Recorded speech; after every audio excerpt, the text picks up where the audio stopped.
오늘은 시편 25편과 26편을 통해서 은혜와 진리를 나누겠습니다. 여기 시편 25편도 역시 다윗의 시인데 이 시편 25편은 정말 다윗의 신앙이 잘 나타나 있습니다. 이 시편 전체를 통해서 보면은 지금 다윗의 상황이 그렇게 녹록지 않은 상황이에요. 많은 어려움과 또 고난, 그리고 핍박, 그리고 원수들이 다윗을 둘러싸고 있는, 상당히 인생의 어떤 위기에 봉착해 있는 그런 순간인 것을 알 수 있습니다. 그때 사실은 그렇게 어려움에 처했을 때 어떻게 행동하느냐가 그 사람의 본심이고 그 사람의 신앙의 핵심이거든요. 평소에는 잘 모릅니다. 그런데 사람이 위기에 처했을 때, 어떤 어려움에 처했을 때 그때 어떻게 말하고 행동하는가, 그때 하나님 앞에서 어떤 자세를 취하는가, 그걸 보면 그때 그 사람의 본심이 거기에 나타나는 겁니다. 네, 다윗은 그렇게 어려울 때 어떻게 했느냐?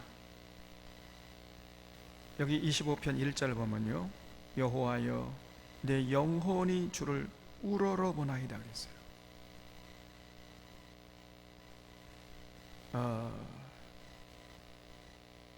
내 영혼이 주를 우러러본다. 여기 우러러본다는 말이 두 글자로 줄이면 앙망이에요. 앙망. 그래서 신앙의 앙자에다가 바라본다는 망을 써가지고 앙망이라는 말을 쓰죠. 우리가, 여러분, 이게 진정한 신앙이에요. 진정한 신앙은 앙망하는 겁니다. 앙망. 어려울 때, 그 어려울 때 앙망할 수 있는 자, 그래도 그 어려움 때에도 그래도 그 주님의 사랑과 은혜와 그 능력을 신뢰하면서 그 주님의 도우심을 바라볼 수 있는 자, 이런 사람이 참 믿음의 소유자예요. 이 앙망의 신앙. 그래서 여기 이 시편 25편에는 이 다윗의 이 앙망하는 신앙의 모습이 잘 투영되어 있어요. 여러분, 늘 우리가 이렇게 앙망해야 돼요. 근데 사람이요, 잘 나가고 편안할 때는 별로 앙망하지 않습니다. 마음이 해이해져요. 신앙의 긴장이 끈이 느슨해집니다. 그러다가도 좀 어려움이 오고 인생의 위기에 멍청하게 되면은 그때 앙망하는 거죠. 그러나 정말 어려움이 없어도 평탄하고 오히려 세상 모든 일이 참 계획한 대로 잘 될 때, 그때에도 앙망할 수 있는 사람, 이런 사람은 최고의 사람이죠. 참 믿음의 사람이, 그런 사람이. 근데 그렇게 하기가 쉽지 않아요. 근데 다윗은요, 정말 이렇게 늘 앙망한 사람이, 늘 우러러봤어요. 내 영혼이 주를 우러러보나이다. 그래서 시편 25편을 읽어보면 이 다윗의 앙망하는 신앙이 전체의 면면이 흐르고 있는 것을 볼 수 있습니다. 이런 면에서 이 다윗은요, 정말 참된 믿음의 소유자였고, 그래서 하나님께서 이 다윗을 보기만 하면은 저 다윗은 내 마음에 합한 자다, 이런 평가를 받았던 거예요. 그래서 우리들도 바로 이렇게 해야 합니다. 자나깨나 시간마다 순간마다, 심지어 잠자는 시간에도, 무의식 중에서도 우리 영혼이 여호와를 우러러보는 이런 자세를 잃지 말아요. 그저 어려울 때나 힘들 때나 또 험산줄령을 넘을 때나 평탄한 초원길을, 꽃길을 걸을 때나 변함없이 주님을 앙망할 수 있는 사람, 이런 사람이 진실로 복된 사람이지요. 여기 2절 보면요, 나의 하나님이여 내가 주께 의지하였사오니 나를 부끄럽지 않게 하시고 나의 원수들이 나를 이겨 개가를 부르지 못하게 하소서 그랬죠. 지금 다윗이 나의 원수들이 나를 이겨 개가를 부르지 못하게 해달라, 이렇게 기도하고 있잖아요. 그래서 지금 여기서 알 수 있는 게 뭐냐면, 다윗의 주변에 다윗의 원수들이 많았다는 거예요. 지금 다윗의 원수들이 누군지는 확실하지 않지만은, 그러나 분명한 것은 지금 다윗의 주변에 원수들이 많았어요. 그래서 먼저 생각나는 다윗의 원수들은 누구냐면은 사울이죠. 그리고 사울의 그 쫄개들, 아무런 죄가 없음에도 불구하고 이 사울이 다윗을 그냥 시기심에 불타가지고 죽이려고 덤벼들었지 않았습니까? 근데 사실은요, 가만히 생각해 보면은 이 사울과 그 사울의 일가들은 다윗의 처가댁 사람들 아닙니까? 그렇잖아요. 다윗이 미갈과 결혼했으니까 사실은 사울은 장인어른이에요, 장인어른. 그리고 그 주변의 사람들은 다, 이 베냐민 사람들은 사실은 처가댁 사람들입니다. 그런데 그렇게 다윗을 미워하고 죽이려고 그랬어요. 그런 사람들이 전부 다윗의 원수들이었던 것입니다. 아무런 이해관계가 없는 사람들이 자기를 미워한다면 그럴 수 있겠다 이렇게 생각하는데, 아니 처가집 사람들이 나를 그렇게 미워한다니까 말이에요. 그러니 이거 얼마나 다윗이 말이죠, 당황이 아니, 이거 황당이죠 이게. 그러니까 다윗이 속상한 것입니다. 자신의 원수들이 사실은 자기를 끔찍이 사랑해야 할 사람들인데 그렇게 미워하고 잡아 죽이려고 하니 말이에요. 그래서 너무너무 속상한 거죠. 그래서 나의 원수들이 나를 이겨 쾌가를 부리지 못하게 해 주십시오, 이렇게 기도하고 있는 거예요. 3절에 보면 주를 바라는 자는 수치를 당치 아니하려니와 까닭없이 속이는 자는 수치를 당하리이다. 여호와여, 주의 도를 내게 보이시고 주의 길을 내게 가르치소서 그랬지요. 다윗은요, 언제나 주님을 바라보는 자는 수치를 당하지 않을 것이고, 까닭없이 이유 없이 속이는 자는 반드시 수치를 당할 것이다, 이런 믿음이 있었어요. 그렇기 때문에 다윗은 늘 주님을 바라볼 수 있었던 겁니다. 앙망할 수가 있었던 거예요. 그래서 결국은 이렇게 주님을 앙망하면서 정말 주님을 바라는 자들은, 그러니까 자기는 결국 승리할 것이고, 이렇게 까닭없이 이유 없이 자기를 잡아 죽이려는 사울과 그와 그의 식솔들은 반드시 수치를 당할 것임을 굳게 믿고 있었던 것입니다. 그래서 이런 믿음이 다윗에게 말할 수 없는 힘이 되어 주신 거예요. 여러분, 그래서 다윗은 항상 기쁠 때나 슬플 때나 언제 어디서나 이렇게 주님의 도를 바라고 주님의 길을 앙망했던 거예요. 그래서 여기 3절을 보면 이 앞에서 여호와여, 주의 도를 내게 보이시고 그랬죠. 그리고 주의 길을 내게 가르치소서 그랬죠. 사실은 도나 길이나 같은 말이에요. 근데 이 유대인들, 히브리 사람들의 언어 습관 중에 하나는 뭐냐면, 같은 내용이라 할지라도 똑같이 표현하기를 이 사람들은 싫어합니다.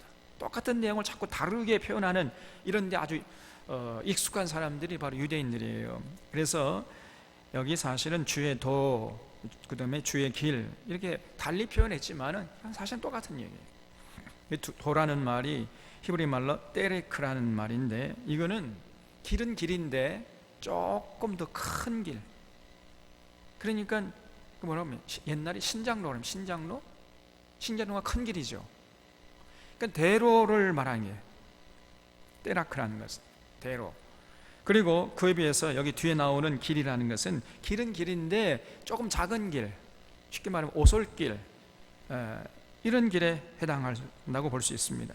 그러니까 지금 다윗이 뭐라고 기도하고 있는 거냐면요, 큰 길도 작은 길도 저에게 가르쳐 주십시오. 그러면 제가 큰 길이나 작은 길이나 어떤 길이라 할지라도 주님이 가라고 하는 그 길을 가겠습니다, 이런 얘기예요. 그런 마음을 가지고 주님을 우러러 보았던 것입니다. 여러분, 이런 자세가 중요하죠. 어떤 길이라 할지라도 주님이 가라고 하는 그 길은 제가 가겠습니다. 큰 길이든지 작은 길이든지 굽은 길이든지 협착한 길이라 할지라도 그 길을 주님이 가라 하시면 제가 가겠습니다, 이런 얘기예요. 여기 5절에 주의 진리로 나를 지도하시고 교훈하소서. 주는 내 구원의 하나님이시니 내가 종일 주를 기다리나이다.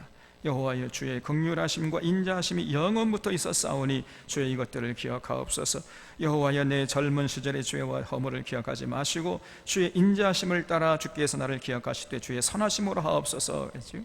지금 다윗이 내 젊은 시절의 죄와 허물을 기억하지 마시옵소서 이렇게 고백하고 있지요. 그러니까 젊은 시절에 지금 다윗이 하나님 앞에 어떤 죄와 허물을 지었다는 얘기잖아요. 저도 가만히 이제 생각해 보면은 제가 뭐 어려서 별로 하나님 앞에 죄를 지은 게 없는 것 같아요. 저는 정말 그 어렸을 때 진짜 범생이로 살아. 범생이. 제가 돌아보면요, 지금까지 뭐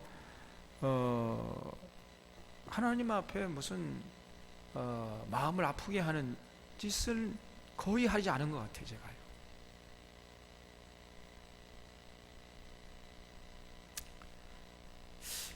이제 조금 아픈 기억이 뭐냐면은 제가 주일학교 갈 때 저희 어머니가 이제 주일학교 가가지고 연보에, 그 당시에는 연보라고 그랬어요. 연보하라 그러면 그걸 가지고 딱 새길로 세가지고 만화가게 갔어요. 만화가게. 그래서 만화를 이제 재미있게 보다가 이제 주일학교가 끝날 때쯤 해가지고 마치 주일학교 갔다 온 것처럼 하고 태연스럽게 집에 들어갔던 기억이 있는데, 그러다 나중에 들켜가지고 혼났습니다. 한번. 그런 기억이 지금 남아있고, 그 외에는 별로 뭐 제가 하나님 앞에서나 또 부모님에게나 또 이웃에게나 또 나라와 민족에게나 뭐 어떤 죄나 허물을 지은 적이 없는 것 같아요. 생각이 안 나요. 저는 군대 다 갔다 왔습니다. 당당하게. 육군병장, 엄병장이에요, 제가. 그래서 별로 뭐 허물과 죄가 없는 것 같은데, 근데 많이 돌아보면요, 악을 행한 것은 없는데 근데 선을 행한 것도 별로 없어요. 여기서 제가 좀 찔립니다. 이것이 문제예요. 성경을 보면요, 선을 알고도 행치 않으면 죄라고 그랬어요. 여러분, 하지 말라고 한 것을 하는 것도 죄지만은 하라고 한 것을 안 한 것도, 이것도 역시 죄입니다. 똑같은 죄. 거짓말하지 말아라, 내 이웃의 것을 탐내지 말라, 이런 것 다 지켰다 할지라도 더 나아가서 내 이웃을 내 몸과 같이 사랑하라, 하지 말라 안 한 것으로 그치는 것이 아니라 하라고 한 것도 해야 돼요. 하라고 한 것을 안 한 것도 하지 말라고 한 것을 한 것과 같은 똑같은 그 죄로 하나님이 여기신다는 겁니다. 여기까지 우리 생각이 미쳐야 됩니다. 그렇게 볼 때 저는 허물과 죄가 많은 것이요. 우리 믿는 사람들은 이런 차원까지 생각해야 됩니다. 이렇게 보면은 우리 모두가 하나님 앞에 참 죄송스러운 거지요. 내 한 몸 살아오는데 급급한 삶이었다면은 그건 하나님 앞에서 허물과 죄가 많은 거예요. 이 때문에 우리 모두도 다윗처럼 기도해야 됩니다. 하나님, 저의 젊은 시절의 죄와 허물을 용서하시고 주의 선하심으로 인도하옵소서. 늘 우리도 이렇게 기도하는 것이 옳아요. 그리고 이제 이렇게 기도했으면은 좀 시야를 넓혀가지고 하나님의 뜻도 살피고 이웃도 살피고 공동체도 살피고 역사에 대한 책임감도 가지고 이렇게 살아가야 됩니다. 이것이 참 믿음의 사람의 모습이에요. 그저 항상 나 중심으로, 나만 편안하면 뭐 좋고, 나만 편안하면 만사오케이고 아멘 할렐루야고, 내가 좋으면 다 좋은 것이고, 내가 나에게 좀 유익하면은 유익하지 않고 내게 좀 손해가 나는 것은 그건 다 진리고, 이렇게 자기 중심으로 살아가는 사람이라면은요, 이거는 참된 신앙인이라고 할 수가 없는 것입니다. 다윗은 항상 그랬어요. 다윗이 뭐 어렸을 때부터 목동 생활하면서 정말 철저하게 하나님의 뜻을 받들어 살아왔는데 다윗에게 무슨 허물이 있겠습니까? 다윗은요, 어렸을 때 제가 볼 때 별로 허물 없어요. 정말 잘 산 사람입니다. 근데 자신의 젊은 때에 죄와 허물을 용서해달라 이렇게 기도하고 있잖아요. 이런 면에서 참 다윗은 대단한 사람입니다, 여러분. 우리 모두가 오늘 이 다윗의 기도 잘 새겨서 우리도 늘 이렇게 참 하나님 앞에 기도하면서 나아가야 할 줄로 믿습니다. 8절에 보면 여호와는 선하시고 정직하시니 그러므로 그의 도로 주인들을 교훈하시리로다. 온유한 자를 정의로 지도하시며 온유한 자에게 그의 도를 가르치시리로다 그랬죠.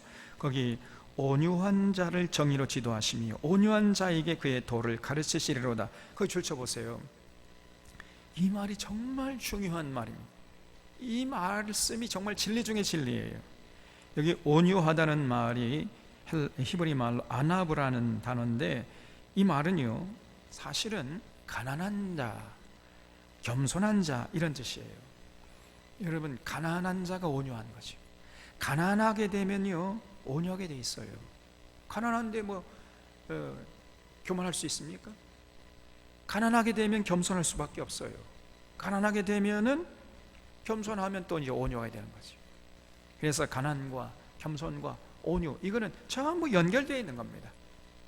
그래서 이 아나브라는 단어 속에는 이런 여러 가지 의미가 내포되어 있어요. 근데 가장 본질적인 의미는 가난하다는, 가난하다, 별로 가진 것이 없다, 그것이 아나브예요. 아나브. 그러니까 교만할 수가 없고 겸손할 수 있는 것이고, 그러면은 그 사람은 대인관계 속에서 언제나 온유한 자로 자리매김할 수 있어요. 대개 보면은 가난한 사람이 겸손합니다. 그러다가도 뭔가 좀 가지고 잘 나가고 떵떵거리고 부자가 되고 그러면요 사람이 달라져요. 어깨에 힘이 들어가고 교만해지고 방자해지고 거칠어집니다. 나도 모르는 사이 그렇게 돼버려요. 그러니까 오히려 그렇게 잘 나갈 때, 잘 될 때가 오히려 위기라는 사실을 잊지 마셔야 돼요. 정말 그렇습니다, 여러분. 부자가 되면요, 가난할 때는 하나님을 의지하던 사람들이 부자가 되면 하나님 의지하지 않아요. 하나님 의지하기보다 돈을 더 의지하는 겁니다. 은행 통장에 잔고를 더 의지해요. 그렇기 때문에 신앙이 변질되는 거죠. 그래서 예수님께서 가난한 자, 심령이 가난한 자, 애통하는 자, 이런 사람이 오히려 위로받고 천국이 저희 것임이니라 이렇게 말씀하지 않았습니까, 여러분? 그리고 부자는요 오히려 천국에 들어가기 어렵다. 마치 얼마나 어려운가, 그 낙타가 바늘 구멍으로 들어가는 것이 부자가 천국 가는 것보다 더 쉽다는 거예요. 이 예수님의 말씀을 우리가 심각하게 들어야 됩니다. 그런 면에서 별로 가진 것 없는 우리들은 굉장한 위로가 되는데 부자들은 큰일 난 겁니다. 그러니까 우리는 그렇다고 해서 부자를 완전히 포기하는 얘기냐? 맨 가난한 걸 그러면 기독교에서는 추구하는 거냐? 그렇지 않아요. 우리가 부자가 되려고 열심히 애를 써야죠. 그러니까 이런 자세를 줘야 돼요. 부자가 되면 좋고 안 돼도 괜찮고.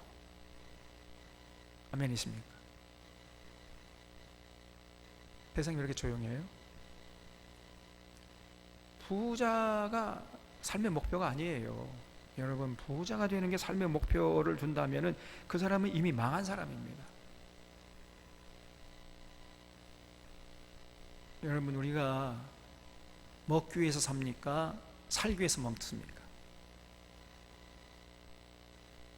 먹기 위해서 사는 것은 이거는 짐승이죠. 이게 말장난 같지만은 여기 굉장히 하늘과 땅만큼 차이가 있는 거예요. 먹기 위해서 산다. 이것처럼 비참한 인생이 어디 있습니까? 다 긁어 먹으려고.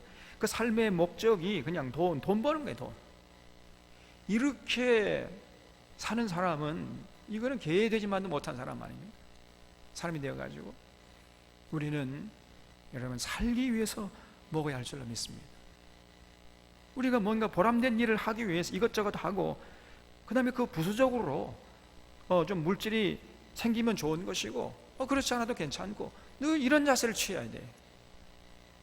이것이 참 신앙인의 모습 아니겠습니까, 여러분? 그래서 우리는 부자가 되면 좋고 안 되면 더 좋고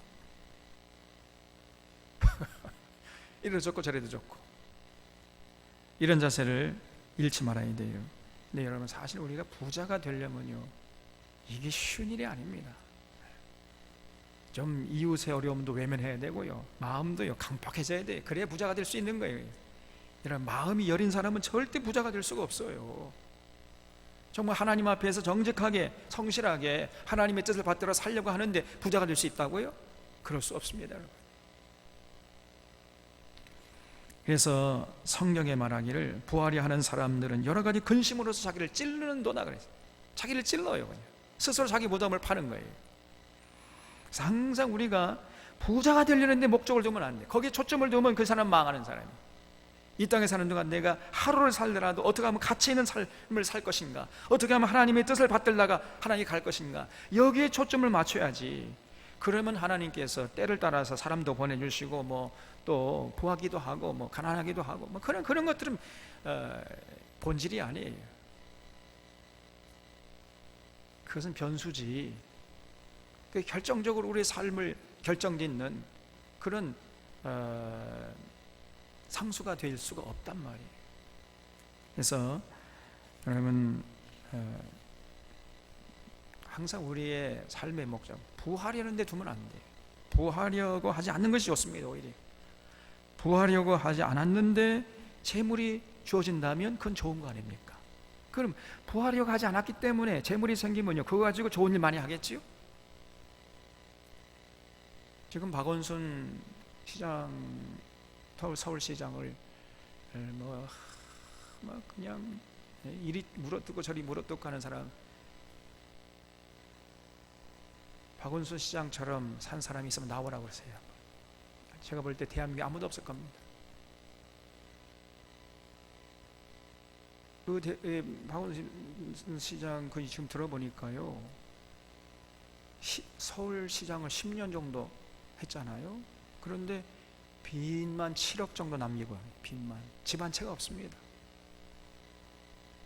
대한민국 정치인 중에서 누가 이런 사람이 있습니까?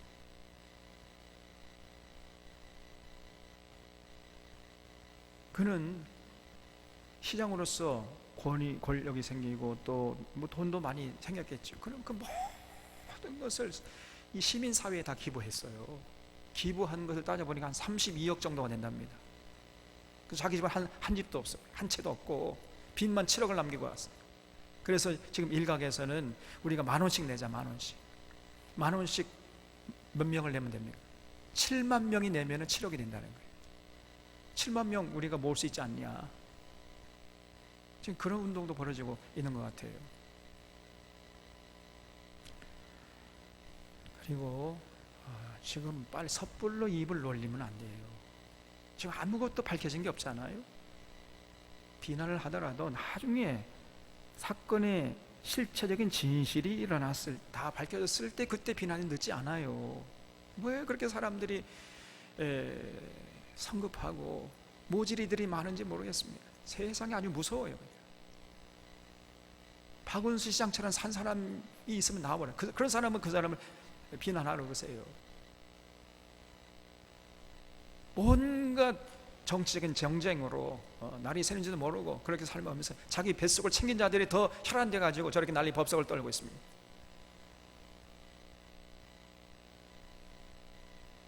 그래서 여러분, 우리가 이 세상 사는 동안 잠깐 살아가는 거 아닙니까? 이제 먹을 것과 입을 것이 있은즉 족한 줄로 알면 되는 거예요. 그리고 남으면 좋은 일 하고 이렇게 사는 거예요. 그러면은요, 이렇게 가난한 마음을 가지게 되면 자연스럽게 겸손하게 되고, 그러면 온유하게 돼요. 그리고 그 온유한 자를 하나님이 주목하시고 하나님의 길과 하나님의 도를 가르친다는 겁니다. 하나님이 아무나 가르치는 게 아니에요. 온유한 자를 정의로 지지하시는 분이십니다, 여러분. 온유한 자에게 그의 도를 가르치시리라 그랬지요? 이게 중요한 거예요. 다시 우리 입장에서, 우리 인간의 입장에서 말을 하게 되면 누가 하나님의 지도하심을 받고 하나님의 가르침을 받느냐? 온유한 자가 받는 게 온유하지 않으면요 절대로 하나님의 지도하심을 받지 못해요. 하나님의 가르치심을 받아들이지 않습니다. 온유한 자가 하나님의 지도하심을 받게 되고 하나님의 도로 가르침을 받게 되는 거예요. 틀림없이 이게 진리 중에 진리입니다, 여러분. 그래서 조금 자기 가진 거 있다 해가지고 좀 교만해지고 방자해지고 그러면요 하나님의 지도하심을 거부해요. 하나님의 가르치심 택도 없는 얘기입니다. 이제 귀에 안 들어와요.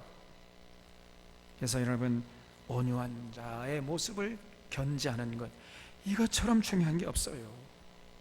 온유한 자, 다시 말하면 항상 우리 심령이 가난해야 돼. 가난해. 그러려면 우리 주변도 너무 부한 상태가 되면 안 돼. 그 사람은 반드시 자기도 모르는 사이에 변질되어 버립니다. 그래서 기도할 때 하나님 나 부자가 돼, 이런 기도한다는 것은 예수 믿고 잘 먹고 잘 사업 잘 됐다 막 이런 거 자랑하는 사람처럼 이게 천막한 사람이 없는 거예요. 그래서 예수님 따르는 사람들 보면요 당시에도 대부분 다 가난한 사람들이었어요. 더 정확하게 말하면 마음이 가난한 사람들, 그런 사람은 전부 예수님을 따랐습니다. 예수님의 가르침을 받아들이고 예수님의 도를 수용하고 이렇게 살았어요. 여러분 부자가 예수님 따랐다는 기록은 거의 없습니다. 성경에 보면요 부자가 하나님 잘 믿었다, 여러분 부자 물질 세상적인 부유함도 누리면서 하나님도 잘 믿는, 그러면 정말 금상첨화죠. 그러면 정말 얼마나 좋겠습니까? 그런데 그런 사람들은 거의 찾아보기 힘들어요. 성경에 보면은 아브라함 좀 부자였죠. 부자였다는 말이 나오고 이삭도 부자였다는 말, 그리고 그런 정도밖에 없습니다. 그리고 또 신약성에 넘어가면 아리마대 사람 요셉 부자라 그런 말이 나오지요. 그런 정도밖에 없습니다. 대부분 하나님을 잘 믿은 믿음의 사람들 보면요 마음이 가난하고 또 그렇기 때문에 항상 겸손하고 온유하고 주변도 이렇게 실제적으로 가난했어요. 그런 사람들이 예수 잘 믿었습니다.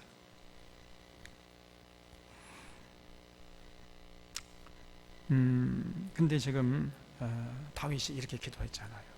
온유한 자를 하나님이 정의로 지도하시고 주님의 도를 가르치신다. 이런 깨달음을 가졌던 사람이 다윗이니까 얼마나 이 다윗이 참 대단한 사람이냐 말이죠. 그래서 다윗은 늘 온유한 삶을 살려고 애썼어요. 그래서 이제 자기가 왕이 되고 통일 왕국의 왕이 되고 뭐 부자가 되었어도 늘 높은 자리에 앉아가지고 세상을 떵떵거리며 살아도 온유한 모습을 잃지 않으려고 애를 썼던 사람이 바로 다윗입니다. 그래서 온유한 자를 정의로 지도하시며 온유한 자에게 그의 도를 가르치시리로다. 이 말을 우리가 마음속에 뼛속에 새겨야 돼요. 그래서 우리 사랑하는 사랑의 교우들은 이 땅에 산 날 끝까지 온유한 자로 하나님 앞에 서 있을 수 있기를 바랍니다. 여러분 10절에 여호와의 모든 길은 그의 언약과 증거를 지키는 자에게 인자와 진리로다 그랬지요. 여호와의 길은요 그 길을 지키는 자에게는 인자와 진리로 다가가지만은 반대로 그 언약과 증거를 지키지 않는 자에게는요 두려움과 저주로 다가오는 거예요. 그게 무서운 겁니다. 여러분 그 여호와의 길을 지키려고 하는 자에게는 그 길이 말할 수 없는 참 행복의 길이요 복된 길이요 승리의 길이지만은 그러나 그 길을 거부하는 자에게는요 그 길은 두려움의 길이고 저주의 길로 비춰지는 거예요. 무서운 길입니다. 그러면 11절에 여호와여 나의 죄악이 크오니 주의 이름으로 말미암아 사하소서. 여호와를 경외하는 자 누구냐? 그가 택할 길을 그에게 가르치시리로다. 그의 영혼은 평안히 살고 그의 자손은 땅을 창속하리로다 그랬어요. 하나님을 경외하는 자, 가난한 자, 온유한 자, 겸손한 자, 이런 사람들에게 하나님이 주목하시고 그 길을 가르쳐 주시는 거예요. 이걸 날마다 체험했던 사람이 다윗이었습니다. 그래서 늘 다윗은 겸손하게 모든 영을 하나님께 올려드리고 하나님을 경외하는 모습을 잃지 않으려고 애를 썼던 거예요. 그런 다윗의 모습을 보시고 하나님께서 그의 택할 길을 가르쳐 주신 것입니다. 그래서 늘 하나님의 가르치심을 따르고 하나님이 제시하는 길을 따르는 자, 그리고 그의 후손들이 이 땅에서 평안히 살고 그의 자손은 땅을 상속하게 된다. 이것이 다윗의 믿음이요, 다윗의 고백이었어요. 평생 이런 믿음을 가지고 산 사람이 다윗이었습니다. 진짜 믿음이에요.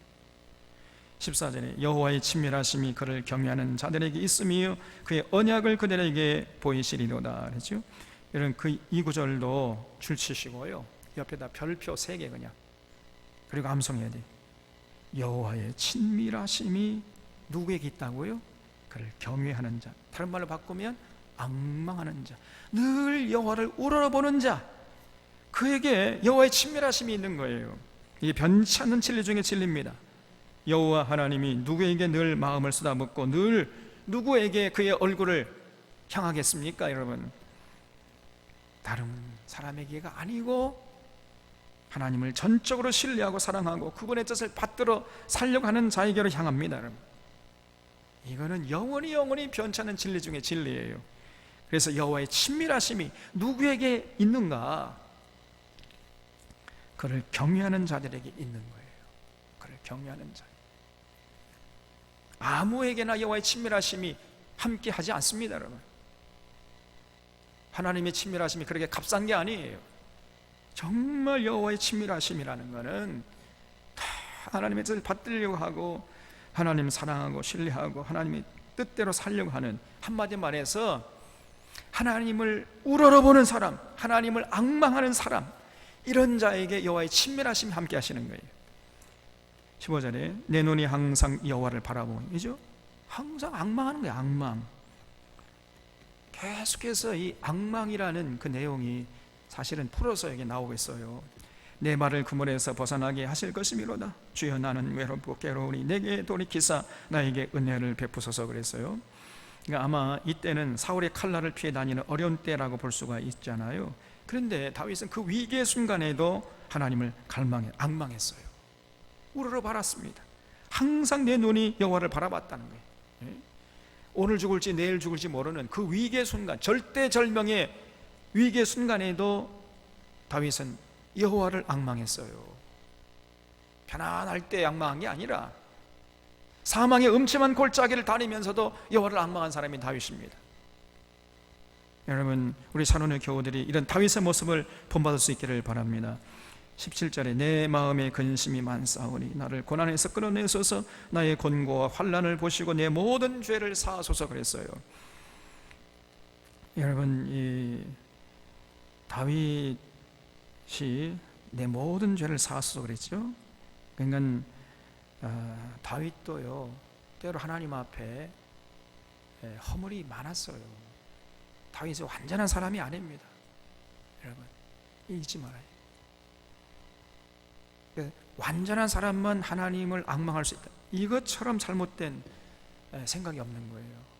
오히려 어떤 면에서는요, 조금 허물투성이가 있고, 허물이 좀 있고 실수가 있고, 그 하나님 앞에서 좀 그 부족함도 있고, 이런 사람이 오히려 더 하나님을 앙망할 수 있어요.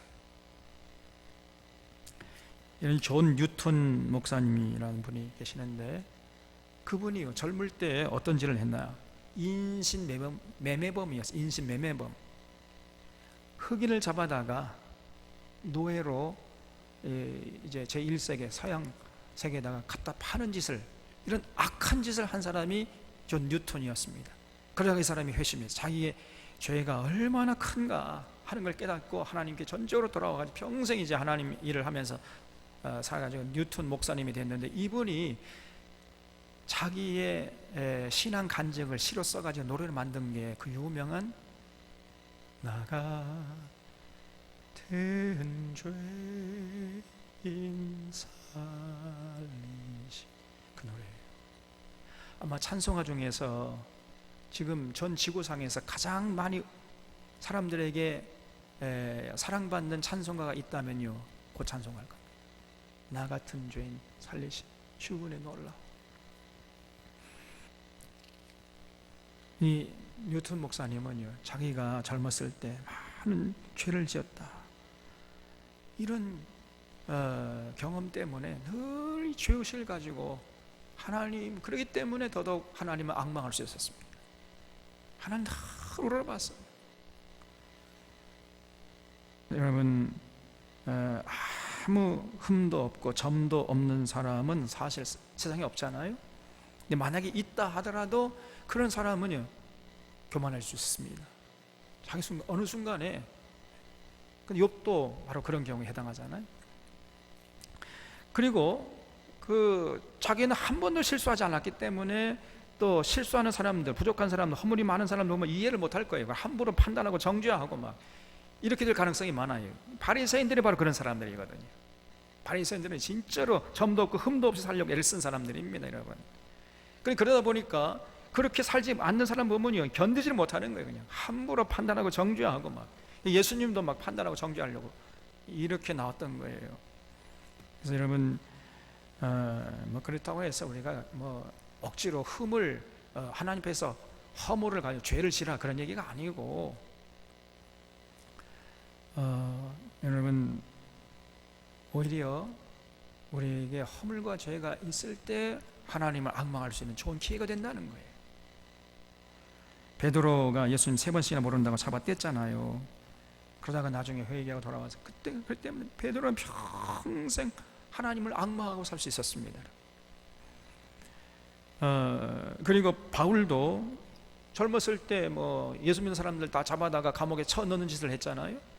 그런 자기의 젊은 시절에 그 과거가 있었기 때문에 나중에 회심해서 거듭난 다음에 바울은 평생 동안 그저 뭐라고 살았냐면요, 내가 죄인 중에 괴수다 그러면서 모든 사람을 품고 그리고 하나님의 사명을 감당할 수 있었던 겁니다. 그래서 너무 완벽주의자가 되어가지고 다른 사람을 정죄하는 바리새인들 같이 되는 것도 우리가 경계해야 돼. 우리가 올바로 살려고 애를 써야지만은, 그러나 완벽주의자가 되면 그것도 또 안 돼. 또 그걸 경계해야 됩니다. 고의적으로, 계획적으로, 의도적으로, 반복적으로, 지속적으로 자꾸 악한 일을 하면 곤란하지만은 본의 아니게 뭐 이런저런 실수하고 그 다음에 깨닫게 되면요, 오히려 인생의 폭이 넓어지고 깊어지고 인간미가 있는 자가 되는 거예요. 대인관계도 원만해지고. 너무 완벽주의, 결백주의가 되면은 그런 사람이 오히려 하나님 앞에서 가시노를 할 수 있다니까요. 새벽기도 열심히 나오는 사람들도요, 그런 경우가 좀 있어요. 나는 새벽기도 열심히 나누는데 새벽기도 안 나오는 사람 보면요, 저 사람들은 신앙이 별로 시원찮은 것처럼 보이거든요. 그렇지 않습니다. 더 겸손해지고 더 낮아져야 되는데 오히려 그냥 이렇게 마음이 교만해져 가지고 함부로 이웃의 신앙을 판단하고 이럴 가능성이 있어요. 조심해야 됩니다. 19절에 내 원수를 보소서 그들의 수가 많고 나를 심히 미워하나이다. 그래서 이 다윗의 원수가 많다는 얘기를 여러 번 합니다. 그래서 겉으로 볼 때 다윗이 참 굉장한 부를 누리고 권세를 누리는 것 같았지만은 사실 다윗에게 많은 원수가 있었어요. 압살롬의 난이 일어났을 때 다윗의 곁에 남아있는 사람은 몇 명 없었습니다. 대부분 압살롬의 곁에 붙어버렸어요. 끝까지 다윗의 곁을 지켜줬던 사람은 몇 명 없었습니다. 그리고 별별 사람들이 다 일어나가지고 막 다윗의 마음을 아프게 하고 다윗을 조롱하고 핍박하고, 그 대표적인 사람이 시므야입니다. 시므이, 다윗 뒤를 따라하면 가거라 비루한 자여, 막 네가 사람을 괴롭게 너도 똑같이 당하는구나 그러면서 막 꼴 좋다 그러면서 뒤따라오면서 죄를 뿌리면서 다윗을 조롱하지 않았습니까? 그리고 또 시바라는 사람도 있었고요. 또 아히도벨, 이 사람도 이 다윗의 참모였는데, 책사였는데 그걸 배반해가지고 저 압살롬 편에 딱 붙어버렸잖아요. 나중에는 요압마저 배반을 해버립니다. 그래서 다윗에게 남아있는 사람이 별로 없었어요. 몇 명 없었습니다. 정말 끝까지 다윗의 곁을 지킨 사람들이. 다윗의 주변에 많은 원수들이 일어났던 거예요. 여러분, 우리가 생각할 때 다윗은 정말 아름다운 사람 아닙니까? 누가 봐도 존경만을 하고 누가 봐도 가슴이 넓은 사람이고, 그런데 그런 사람일수록 적이 많다는 거예요. 원수가 많았습니다. 이것이 세상이에요. 여러분, 내가 정말 아름답게 가치 있게 멋지게 살아가면 세상 사람이 다 나를 존경하겠지, 이것처럼 큰 착각이 없는 것입니다. 이렇게 아름답게 향기롭게 산 다윗에게도 많은 대적이 있었는데 하물며 우리 같은 인생이겠습니까 여러분? 우리 별로 완전하지 않잖아요. 그래서 여러분, 누가 살다가 나를 괜히 뒤에서 욕하고 해코지하고 원수처럼 행동하면은 여러분, 슬퍼하거나 노여하지 마십시오. 아, 이게 세상이구나, 그렇게 생각하시길 바랍니다. 세상 사람 중에 적어도 절반은 나를 미워할 수 있다. 항상 이 가능성을 열어놓고 살아야 돼. 내가 모든 사람에게 인정받고 칭찬받고 존경받겠다. 세상이 그렇지 않아요 여러분. 그런 경우는 없습니다. 예수님도 잡아주려고 그랬는데 모든 사람에게 내가 인정받겠다? 절대 그런 일은 일어날 수가 없습니다. 오히려 모든 사람이 나를 미워할 수가 있어요. 그럴 가능성이 더 큽니다 여러분. 그래서 늘 그런 생각을 가지고 사는 것이 좋습니다. 그래야 그런 어려운 경우에 당할 때 슬퍼하거나 노여하지 않을 수가 있는 거지요. 여러분, 항상 이런 마음을 염두에 두고 살아야 돼. 어떤 사람은 조금 이웃에게 싫은 소리 들으면요, 그게 상처가 돼가지고 밤에 잠을 못 자요. 모든 사람이 자기가 인정받아야 된다고 생각하는 거예요. 물론 어떤 사람에게 비난받으면 나 자신을 돌아봐야 되겠죠. 나 자신을 돌아봐서 내가 하나님 앞에서 잘난 못한 게 없고 부끄러움이 없다면요, 그런 사람들에게 개의치 말아야 돼. 그리고 또 나가가지고 내가 도대체 무슨 잘못을 했길래 이렇게 하는, 그렇게 할 필요도 없어요 여러분. 그때 필요한 것만 하나님 악망하는 거예요. 하나님을 우러러보는 겁니다. 그냥 입을 닫고 하나님 바라보면은요, 때가 되면 다 하나님께서 교통정리해 주세요.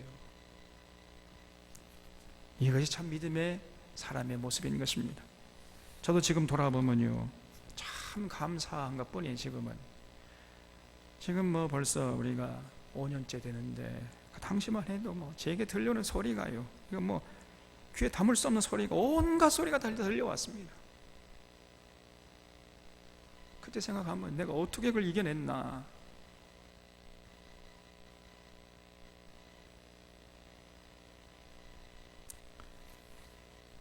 저도 그런 생각했어요. 내가 이렇게 하니까 사람들이 다 나를 인정하고 존경하겠지. 이게 순진한 생각이었어요. 제가 세상을 잘 몰랐던 것이요, 교회 생리도 잘 몰랐던 것이요, 세상을 만만히 보는 거예요 내가. 그렇지 않습니다. 지금 돌아보면요, 참 감사하잖아요.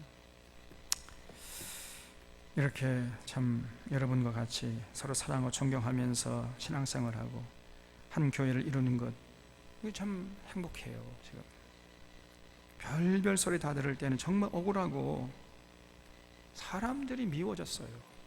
그런데 돌아보게 되면 이게, 내가 덕분에 참 성숙해진 것 같아요. 바라보는 시야가 좀 넓어지고 좀 마음도 넓어진 것 같고 깊어진 것 같고 더 삶이 풍성해진 것 같습니다. 아무튼 여러분, 억울한 일이 생길 때 그때 감사할 수 있길 바랍니다. 감사할 것이 하나도 없지만은, 그러나 억지로라도 감사하세요. 그냥 감사라고 했으니까 감사합니다. 그렇게 시작을 한번 해보세요. 다 그때 하나님 바라보고 하나님 악망하면서, 하나님을 내 영혼이 우러러보나이다, 다 하나님께 맡겨버리고 하나님께 감사해요. 그러면요, 순간적으로 어느 사이에 그런 어려움의 모습들이 다 사라지게 될 줄로 믿습니다. 20절에 내 영혼을 지켜 나를 구원하소서. 내가 주께 피하오니 수치를 당하지 않게 하소서. 내가 주를 바라오니 성실과 정직으로 나를 보호하소서. 하나님이 이스라엘을 그 모든 환난에서 속량하소서 그랬지요. 그래서 다윗이 정말 늘 어려울 때, 그때 비로소 더 하나님을 악망하는 때다 이렇게 생각하고요, 그러면 그럴수록 더 하나님께 나가서 악망했던 거예요. 그래서 우리 모두가 언제나 어떤 일이 있을 때나 어디 가서나 그저 기쁠 때나 슬플 때나 세상 다 일이 잘 되어갈 때나 또 잘 되지 않을 때 말할 수 없는 곤고한 가운데 있을 때나 그때 우리에게 필요한 자세가 뭐냐? 여호와를 우러러보는 거예요. 내 영혼이 여호와를 우러러보나이다. 이 다윗의 참 신앙의 모습을 잃지 않고 끝까지 견뎌 나가는 사랑하는 샤론의 교우들 되시기를 바랍니다. 시편 26편을 보면은 이 시편 26편도 다윗이 쓴 시편이죠. 그래서 정말 이 시편 26편에도 보면요, 하나님이 왜 이렇게 다윗을 참 기뻐하시고 사랑했는가, 하나님이 인정할 정도의 삶이 여기 고스란히 배어 있어요. 1절 보겠습니다. 내가 나의 완전함에 행하여 싸우며 흔들리지 아니하고 여호와를 의지하여 싸우니 여호와여 나를 판단하소서 그랬죠. 여러분, 내가 나의 완전함에 행하여 싸우며 그랬어요. 여러분, 우리가 완전주의자가 되면 안 돼요. 그러면 바리새파가 되는 거예요. 그러나 완전하려고 애를 써야 돼요. 무슨 말 이해가 되시죠? 완전하려고 애를 써야 돼요. 하나님처럼 완전해지려고 애를 써야 되면서도 완전주의자가 되면 안 됩니다. 잘 이해가 돼요?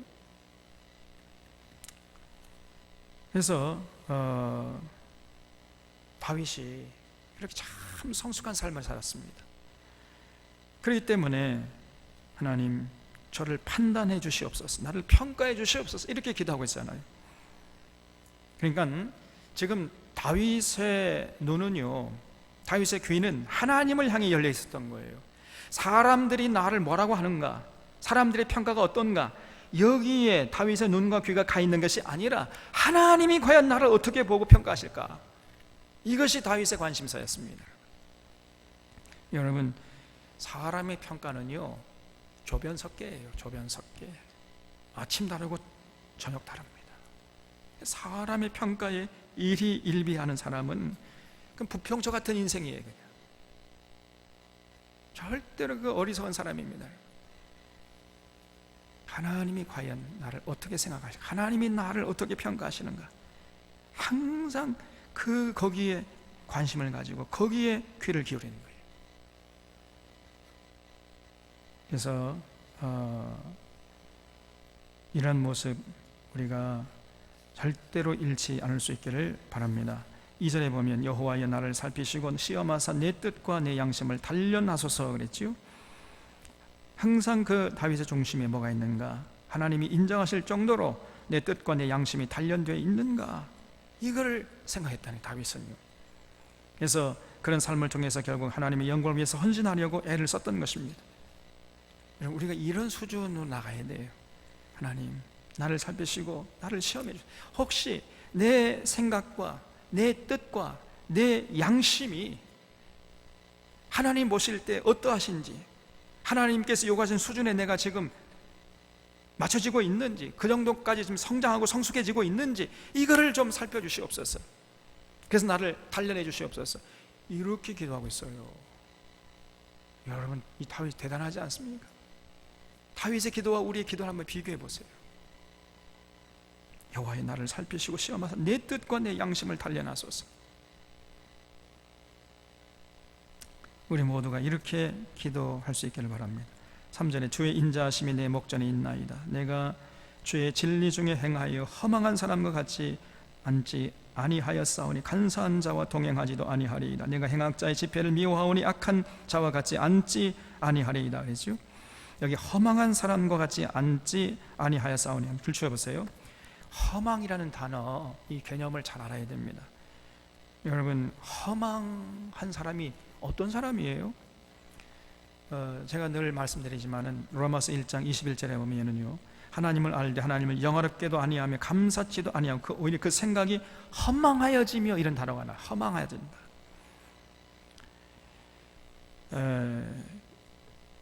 허망하여지면은요 마음이 어두워지게 돼 있단 말이죠. 그럼 도대체 허망하여진다는 게 뭐냐? 이거는 뭐냐면요, 에고이스트가 되는 거예요. 조금 전에 제가 말씀드린 항상 자기중심, 뭐든지 자기중심이야. 자기에게 유익하면 그것이 진리고요, 자기에게 불리하면 그건 비진리야. 그건 진리가 아니에요. 자기보다도 공동체를 먼저 생각하고 나라와 민족을 먼저 생각하는 거 아니라 항상 자기 중심에 자기가 세계의 전부예요. 그게 허망함이에요. 허망한 사람이 언제나 자나깨나 어떻게 하면 더 잘 먹고 잘 살까, 더 출세할 것인가, 어떻게 하면 더 부귀에 누리며 떵떵을 할 것인가, 언제나 자기 중심이, 하나님 중심도 아니고 이웃 중심도 아니고 자기 중심. 이렇게 늘 생각하면서 이런 관점에서 생각하고 판단하고 행동하고 살아가는 사람이 허망한 사람이에요. 그러면 어떻게 되느냐? 그 마음이 어두워져요. 그리고 그 다음에 어떻게 되느냐? 로마서 1장 20절에 보면요, 스스로 지혜 있다나 어리석게 되는 거예요. 자기 딴에는 굉장히 지혜롭게 사는 것처럼 살지만은 이 사람처럼 어리석은 사람이 없는 겁니다. 그래서 썩어지지 아니하는 하나님의 영광을 썩어질 사람과 새와 짐승과 기어다니는 동물 모양의 우상으로 바꿔버려요. 그냥 쉽게 말하면요, 이제 나중에는 결론적으로 우상 숭배가 되어버려요. 그래서 사람의 우상이 뭡니까? 당신은 사람의 우상이라면 누굴 말하겠어요? 로마 시대 때니까 로마 황제. 하나님을 버리고 로마 황제 앞에 무릎을 꿇어버린 거예요. 왜냐하면 로마 황제가 신처럼 보이거든요. 그리고 로마 황제를 섬기면 출세하고 잘 먹고 잘 살고 높은 자리에 앉아가지고 세도를 부리고 살 수 있으니까 하나님의 뜻을 저버리고 이제 로마 황제 앞에 무릎을 꿇는 겁니다. 스스로 자기 무덤을 파는 거죠. 그래서 여러분, 다윗은요, 그것이 바로 허망한 삶이다 항상 잊지 않았어요. 그래서 언제나 하나님의 눈으로 자신을 보면서 그런 허망한 삶을 살지 않도록 도와달라고 기도하는 이런 다윗의 모습을 볼 수 있어요. 6절에 여호와여, 내가 무죄함으로 손을 씻고 주의 제단에 돌아다니며 감사의 소리를 들려주고 주의 기이한 모든 일을 말하리이다. 여호와여, 내가 주께서 계신 집과 주의 영광이 머무는 곳을 사랑하오니. 그랬죠. 그러니까 이렇게 이제 늘 앙망하면서 살다 보니까 자연스럽게 주님의 영광이 머무는 곳 어디죠? 성전을 사랑하는 거예요. 이게 다윗이었습니다. 그래서 여호와여, 내가 주께서 계신 집과 주의 영광이 머무는 곳, 그럼 어디예요? 성전이죠. 그걸 사랑했단 말이에요. 늘 그저 하나님께 나와서 하나님을 찬양하고 경배하고 하나님을 우러러 바라보는 이런 모습을 잃지 않았던 사람이 바로 다윗이었습니다. 9절에 내 영혼을 죄인과 함께 내 생명을 살인자와 함께 거두지 마소서. 그들의 손에 사악함이 있고 그들의 오른손에 뇌물이 가득하오나 나는 나의 완전함에 행하오리니 나를 속량하시고 내게 은혜를 베푸소서. 내 발이 평탄한 데서 싸우니 무리 가운데서 여호와를 송축하리이다. 그래서요, 그러니까 늘 다윗의 마음의 중심에는 하나님의 뜻을 따르려고 하는, 그래서 하나님의 평가를 받으려고 하는 이런 생각이 있었다는 거죠. 그래서 늘 자신의 삶을 돌아보고 하나님의 눈으로 볼 때 완전하겠다 할 정도까지 항상 자신을 이렇게 채찍질해 나갔어요. 그러면서도 완벽주의에 빠지지 않으려고 하는, 이거 어렵습니다. 이렇게 살았어요. 그런데 이렇게 아름다운 영혼의 소유자였던 다윗의 주변에 다윗을 시기하고 질투하고 미워하고 잡아 죽이려는 원수들이 많았다는 거예요. 이것이 세상입니다. 다윗을 존경하기는커녕 다윗의 원수들이 많이 일어났어요. 그런 대적자들의 손에 사악함이 있고 뇌물이 가득했다는 것입니다. 그럼에도 불구하고 나는 그들과 어울리지 않고 나의 완전함에 행하겠다, 이렇게 다짐하고 있지 않아요, 다윗이? 이거 절대로 쉽지 않아요. 항상 다윗은 그런 사람은 멀리했어요. 그러니까 더욱 그런 사람들이 다윗을 미워하는 것입니다. 세상이 그렇게 악합니다. 요즘에 이 되어지는 걸 보면은 정말 세상이 싫어져요. 그러나 그렇다고 해서 세상을 은둔할 수도 없고, 그럼에도 불구하고 우리가 우리의 몸과 마음을 추스려서 더 하나님을 우러러보고 앙망하는, 그러면서 더 하나님처럼 완전해지려고 하는, 그러면서도 완벽주의에 빠지지 않으려고 하는, 결복주의에 빠지려고 하는, 이렇게 신앙인의 삶이에요. 그래서 좌로나 우로나 치우치지 않는 이 균형 잡힌 삶, 이게 참 어렵지만은 그런 삶을 우리가 추구해 나가야 돼요. 언제나 다윗처럼 사람들의 평가 이거 별 중요하지 않고 하나님께서 과연 어떻게 보실까, 이런 자세를 가지고 끝까지 다윗처럼 우리 사랑하는 찬원의 교우들이 살아서 승리할 수 있기를 바랍니다. 기도하겠습니다.